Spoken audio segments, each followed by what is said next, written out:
La Renaissance. La Renaissance est un courant artistique qui va naître en Italie au 15e siècle. C'est pourquoi on parle de Renaissance italienne.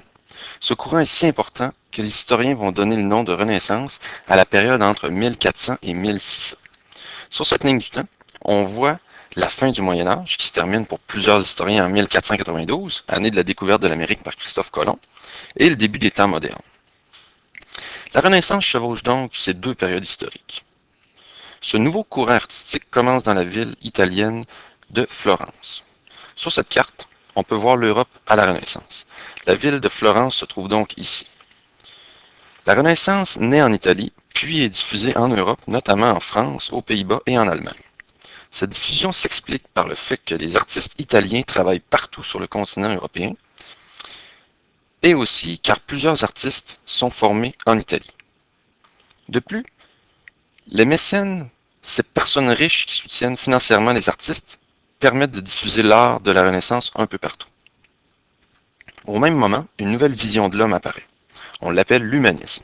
Pour en savoir plus sur l'humanisme, sachez qu'il existe une autre capsule vidéo AlloProf qui est consacrée.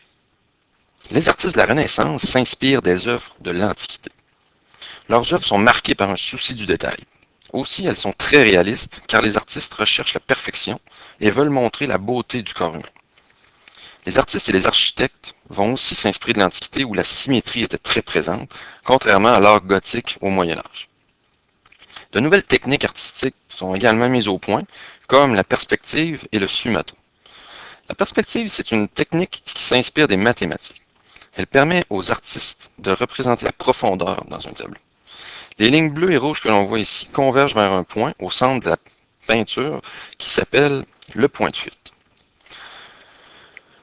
Une autre technique appelée le sfumato est-elle utilisée par des peintres de la Renaissance, dont Léonard de Vinci. Le sfumato est un effet de flou qui est obtenu en atténuant les contours et les transitions de couleurs. Autre nouveauté, l'utilisation de la peinture à l'huile permet de créer des couleurs plus réelles et de donner du relief aux œuvres, ce qui les rend encore aussi plus réalistes. Au niveau des thèmes, les artistes de cette période vont produire des œuvres non plus seulement liées à la religion, mais aussi sur des thèmes profanes, c'est-à-dire des thèmes qui sont non religieux, comme par exemple la nature, le corps humain. Donc voyons maintenant trois artistes marquants de la Renaissance italienne. Le premier, Léonard de Vinci, c'est un artiste prolifique qui va toucher à beaucoup de domaines, dont entre autres la peinture, la sculpture, l'ingénierie, l'architecture et la médecine. Mis à part la peinture et la sculpture pour lesquelles il a reçu une formation, Léonard de Vinci apprend les autres domaines par lui-même, donc on dit lui qu'il est autodidacte. Parmi ses œuvres les plus importantes, il y a La Joconde, où il a d'ailleurs utilisé la technique du sfumato dont on a parlé un petit peu plus tôt. Une autre œuvre, la fresque représentant Jésus lors du dernier repas avec ses disciples, qui a pour titre La Scène. De Vinci a utilisé la technique de la perspective pour cette œuvre. Dans ce cas-ci, le point de fuite se trouve au niveau du visage de Jésus, donc en plein centre de la fresque. Ces images proviennent du journal de Vinci, où il notait ses idées et ses observations. Donc on peut voir ici des croquis d'invention. En haut à gauche, il y a une machine qu'on appelle la vis aérienne, qui s'apparente beaucoup à un hélicoptère moderne. Et juste en bas, des observations en lien avec une expérience sur la force de levage d'une aile. L'image de droite qui reste montre un parachute. Donc son parachute de Vinci, il l'avait imaginé en forme de pyramide.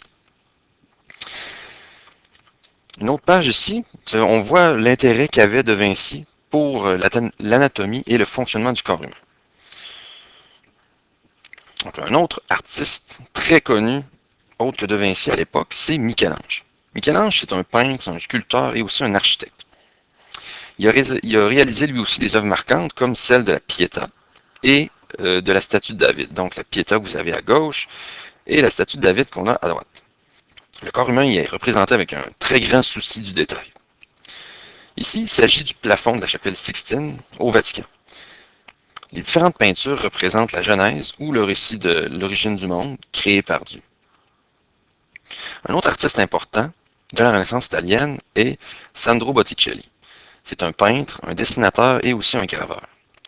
Une des œuvres les plus connues de Botticelli est La naissance de Vénus, Vénus qui est la déesse de l'amour, de la séduction et de la beauté dans la mythologie romaine. Donc là, ici aussi, on s'inspire de l'Antiquité. Outre l'art, la Renaissance italienne a également marqué un autre domaine qui est l'architecture. Tout comme ce fut le cas pour l'art, l'architecture de cette époque est aussi beaucoup influencée par l'Antiquité.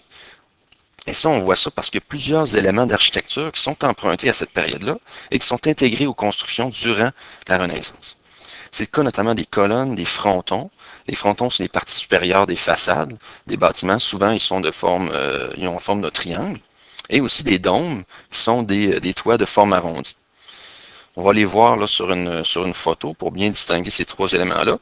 Donc, sur ce bâtiment-là, la Villa Rotonda, justement, on distingue les trois éléments. Donc, premièrement, on a le dôme. Ensuite, les colonnes. Et les colonnes, elles, vont supporter les frontons. Alors, voici ce qui conclut cette capsule vidéo sur la Renaissance. Pour en savoir plus sur la Renaissance et l'humanisme, je vous invite à consulter la bibliothèque virtuelle d'AlloProf.